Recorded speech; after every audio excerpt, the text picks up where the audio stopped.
nyaya dzinorwadza zvikuru tikuramba tichiona vana vakagura nyika ino vakazvipira kuti very tender age kuri tonight group is one of the earliest towards comrades young people who went to fight for the liberation of this country.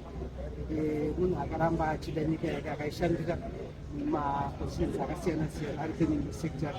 Munoziva kuti basa rekutungamirira ministry rinoitwa nemapermanent sectors vakaita kwakawanda, Ministry of Mines, Home Affairs, vakauya muno Manicaland vakaita gavheni nokubata Manicaland province yese kuona kusimudzira Manicaland ino.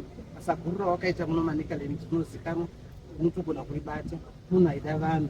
Zvinotirwadza zvikuru nokuti tikuramba tichingoviga makomrades edu atakaenda nawo kuhondo kuti tinongoti dai Mwari angonyaradza mhuri yake, vangoziva kuti havana kufirwa ivo chete asi kuti nyika yatopererwawo. Nesu vakaenda kuhondo tichizwa kurwadza, vakashanda navo vese. Ini ndakashanda nayo kwenguva yakareba. Aive munhu aive nerudo asingasarudzi, achinyatsoratidza kuti kana wamuona.